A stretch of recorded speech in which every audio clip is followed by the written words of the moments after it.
our economy, our national defense, our dream of equal opportunity for all. Education is the keystone to America's future. Yet, a recent series of national studies reveal that 58% of all 17-year-olds cannot find the area of a square given one side. 3 out of 5 13-year-olds cannot determine the change due them after purchasing 2 items in a supermarket.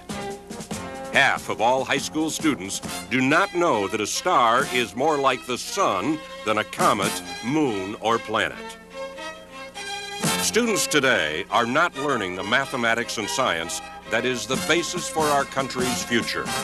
In addition, they're doing poorly in history, geography, foreign languages, and in the ability to read, write, and understand English, and are thus being deprived of a knowledge of the traditions, ideals, and cultural heritage that have shaped our nation. We must not let mediocre educations dull the competitive edge of our industries and stifle the American economy.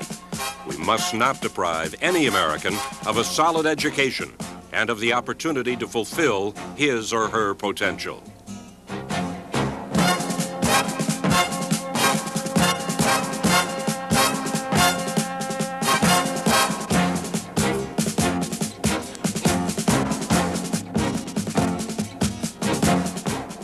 Although more Americans now go to school for more years than people in any other nation in history, time in school alone is not an accurate measure of what people have learned. Today, 85% of those in the labor force have completed at least 4 years of high school. Yet nearly 21 million adults in the U.S. cannot read even at the 4th grade level. What will be the effect on U.S. industry? Former chairman of the board of AT&T Bell Laboratories, Dr. William Baker. In the next decade, at least half of its workforce will come from the disadvantaged areas, which may be inner cities, they may be people who are not familiar with English, they may be ones who have family problems or whatever, but it does add up to industry's responsibility to show that the very people who have got to carry the progress of our country, the effectiveness of our industries, the effectiveness of our economy, are the ones that must be taught and encouraged to learn these skills. American industry soon may be forced to hire 1 million workers a year who cannot read, write, or count. The cost to industry to provide remedial education and in lost productivity is estimated to be $25 billion a year. This is a tremendous handicap to firms trying to compete effectively in world markets. The problem will only get worse as jobs become more complex. For the first time in history, most new jobs will require more than a high school education. Yet 600,000 to 700,000 youngsters drop out of school each year. Of those who go to college, many students are studying material they should have learned in high school. Today, more than 90% of American colleges and universities offer remedial instruction and tutoring. In contrast, other industrialized nations continue to excel in education, particularly in the study of math and science. In a recent international assessment of mathematics education, students from 20 countries were evaluated in 5 areas. U.S. students placed between 8th and 18th. Among 17-year-olds, the top 5% of American math students scored lower than the average Japanese taking comparable classes. In a similar assessment of science education, U.S. 12th graders ranked last or among the lowest of students from 13 countries in physics, in chemistry, and in biology. Why is the U.S. doing so poorly? President of the Family Research Council and former Undersecretary of Education, Gary Bauer. American students aren't doing badly because of a lack of money. In fact, the country spends over $300 billion a year on education. Unfortunately, most of it doesn't get to the students and teachers who deserve it. We are doing badly because in the 60s and 70s, we forgot common sense. We threw out a lot of the core subjects, math, science, and replaced them with trendy subjects like driver education, sex education, and other subjects that families used to be responsible for. And I think in many ways we're reaping the whirlwind of that flight from common sense in the 60s and 70s. The failure of American students to perform as well as students in other countries puts our economy at risk. But world competition is more than just economics. It is also about something more fundamental. The greatness of this nation lies in its belief in freedom, in equality, in human dignity, and the worth of every individual. As Thomas Jefferson wrote over 200 years ago, if a nation expects to be ignorant and free, it expects what never was and never will be. Joseph Hairston, principal of Suitland High School. Educated people will not allow you to manipulate them. They know how to ask good questions. They know how to challenge. They know how to question. Poor, impoverished people generally live off and exist off of hope, false dreams. And that the beauty in America is that once we have an opportunity to become educated, then we are able to broaden our experience and our horizon. Satisfactory careers, that happy work lives, that productive economy, and indeed the strength of our democracy all depend on mastering the basic skills. The ability to read, write, and reason well enough to function in society is necessary to open doors of hope and opportunity. And it's a challenge to our moral consciousness in society, in America, if we truly believe the Constitution, that we all have inalienable rights and that all men are created equal. It doesn't matter whether you're black or white if you're an educator. It doesn't matter whether you're black and white if you're a student. If we are truly professionals, we will deliver the services based on the need to make sure that our citizens become productive in society. In 1983, the National Commission on Excellence in Education issued a report entitled A Nation at Risk. This report got the nation thinking about education. What did they find? Dr. Baker was a member of that commission. The sobering feature of our studies in the National Commission and in the report, A Nation at Risk, and in many subsequent confirming reports, is that the basic skills of the high school graduates now are far below those of 1 or 2 decades ago. The commission recommended that the standard high school curriculum consist of 4 years of English, 3 years of math, science, and social science, 2 years of a foreign language, and a half a year of computer science. What has happened in the years since the report was issued?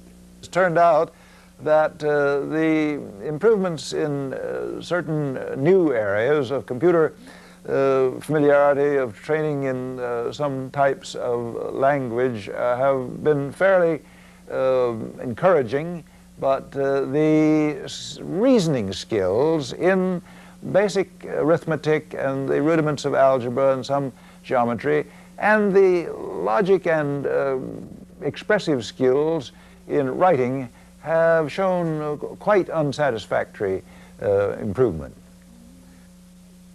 America can and must do better. By the time our children graduate from high school, they should have learned enough math and science, civics, history, and literature to obtain a meaningful job with a bright future and be able to participate in our democratic society. There is no mystery about what should be done. We know what works in education. Leading the way is the need for well-trained, dedicated teachers who have faith in their students' abilities. Jaime Escalante is a teacher who proved that the combination of high standards, hard work by students, and a caring, competent teacher leads to success. Escalante teaches at Garfield High School, located in a largely Hispanic neighborhood of East Los Angeles. Once characterized by an alarming dropout rate, gang violence, and drugs, the school has become a model of excellence. This has been due largely to the efforts of one man who believes in the worth of his students. And I want you to remember all the time, you're the best. If you do well, the big plus is going to be for you, the big plus is going to be for your family, the big plus is going to be for the school. for the community. Jaime Escalante prepares students for the Advanced Placement Calculus examination, the most difficult high school math test in the nation. Less than 2% of all high school seniors attempt it. To help his students achieve this goal, Escalante demands excellence and commitment and receives it. He requires that his students do no less than 30 hours of homework a week, come to class before and after regular school hours, and attend special classes on Saturdays and holidays. The students are willing because they know he is working for them.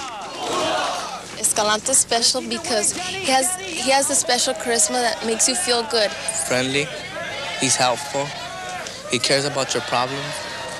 And if you don't understand the problem, you go up to him, go after school, he'll give you help anytime you need it. Mr. Escalante has given me the belief, the desire, and just the thought that I could do it, you know? It's like before you could say something, I can't do that. It's now like, I can try, I will try, and I will succeed. In 1982, 18 Garfield students took and passed the Advanced Placement Calculus test for college credit. 5 received perfect scores. In 1987, 87 students passed the test. Only 3 high schools nationwide did better. Enthusiasm for his classes has been so high that in the fall of 1988, 400 students enrolled in his calculus course. I don't think I could ever repay Mr. Escalante for the kind of education he gave me when I was in high school. Now with $10 million, that's for sure. Love. That's all. Good teachers also require good curricula. We must find new ways to teach and present material so that everyone can learn it. John Saxon is an engineer and former test pilot who, after retirement from the Air Force, became a teacher. When I began teaching, I was a failure. The first time I gave a final examination, I put examples on the final examination that I had seen every student work during the course of the class. And a very small percentage of the students successfully completed this most reasonable final examination. And I set out to try to find out why. And I found out that we were teaching abstractions, that abstractions cannot be assimilated in a single encounter. Saxon believed that the problem was the approach taken in teaching mathematics. All we have to do is to realize that doing leads to understanding. For 30 years, we have labored under the misconception that a glib, facile explanation by the teacher would cause the student to understand, and from this understanding would come the ability to do. But understanding cannot be forced to precede doing, no matter how well-intentioned the effort. Doing of carefully designed problems and skills and practice on carefully designed practice routines leads to understanding. Some things must be done by rote for as long as 6 months or 7 months. For instance, after a child has worked a percent problem every night, or almost every night, for 2.5 years, the beauty of the initial explanation does not matter. The child has figured it out for himself. And you give the child a percent problem, and he'll say, oh, that's a percent problem. Let me show you how I do percent. To address the problem, John Saxon wrote his own algebra textbook based on the principles of repeated practice and reinforcement. Casey Jones makes Larry Bird practice. You say, but Casey, Larry already knows how to do picks. Larry already knows how to do inbound passes. Larry already can shoot foul shots. Larry can do 2-on-1 and 3-on-2. And he says, yes, the reason he's so good is I work his tail off. He says, the bright kids, the able kids, get just as much from practice as do the slow kids. Its success was dramatic. Students did better on tests, and enrollment in science and math courses increased. Encouraged by the results, Saxon wrote a complete series of mathematic textbooks for grades 6 through 12. Today, over 250,000 students in schools throughout the country are learning mathematics with John Saxon's books. My textbooks are not old math, and they're not new math. They incorporate the best of both. And my textbooks are designed to get as many kids as we can prepared for calculus, because those who complete calculus can emerge into this beautiful metal where all things are possible. They can be engineers, they can be physicists, they can be statisticians, they can do anything. And if we don't design our programs to get the kids through calculus, we're wasting our time. We need good teachers, curricula, and textbooks, but we also need good principals, like Joe Hairston. Within 2 years of his arrival at Suitland High School in Prince George's County, Maryland, the school's average test scores rose from one of the lowest to the upper quarter among the county schools. What kind of skills does today's principal need? The role of the principal is no different than the role of any CEO of a large company or organization. Certainly, it is not to crack the whip, and those large, complex organizations cannot necessarily be run by the principal or CEO, but they could be orchestrated. So, for the most part, the job is to set goals and objectives, find good people, put them in a position where they can use those talents, and reward good performance, correct problems, and then step back. A principal must provide the leadership and the support teachers need to function as professionals.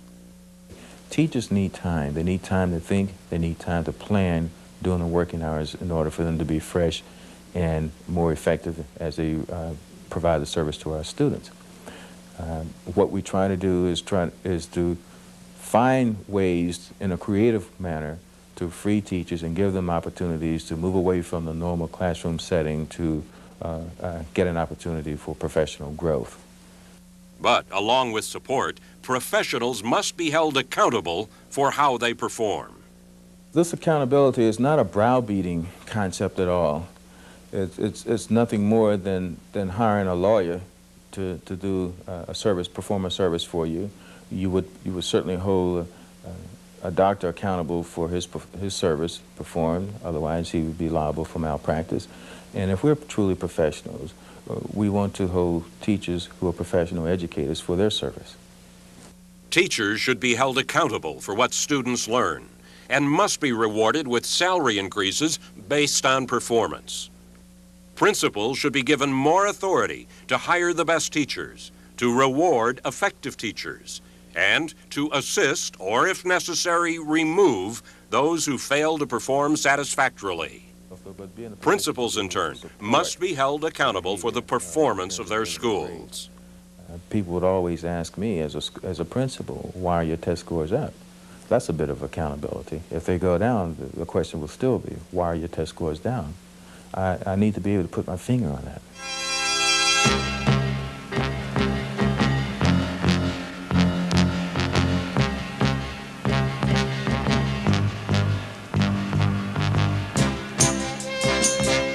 A desire to achieve and a competitive spirit are highly prized in the world of sports. But in our academic system, too often this motivation is lacking.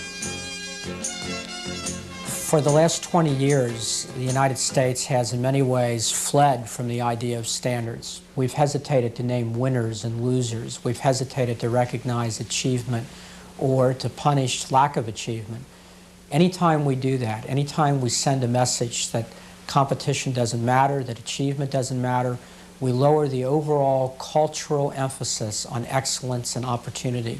And in many ways, that's why we're falling behind in economic and educational competition with countries like Japan and others that put such a great emphasis on achievement. Math Counts is a program based on athletic-like principles that is designed to stimulate interest among junior high school students and improve their knowledge of mathematics. The program involves the training of students to learn math skills, coaching by teachers to improve individual performances and promote teamwork, competitions in which winning teams progress from local to state to a national event, and awards for outstanding performance. Currently, over 750,000 students from 40,000 schools representing every state and U.S. territory participate in math counts. Learning requires more than just good content and presentation. Education is strongly affected by the atmosphere in which learning is to take place. If we're to improve the education of our children, we must create environments in our schools that promote success. Yet, drugs, violence, and sexual promiscuity are all too common in our schools. More than half of today's high school seniors have used drugs at least once. 60% of all high school teachers report that they do not feel safe in their own schools. Over 1 million girls between the ages of 15 and 19 become pregnant each year. You have to eliminate the distracted. The distractions basically were external. Once you got that taken care of, then you focus your attention on the primary purpose of schooling. Get kids in the classroom where they belong. Once they're in the classroom, then you have an opportunity to support the teacher in the teaching act. When kids are running rampant, when violence takes place away from the classroom, then the focus goes away from education and goes into the business of police work. And that's not what educators are about. We must wage an all-out battle against drug, alcohol, and sexual abuse.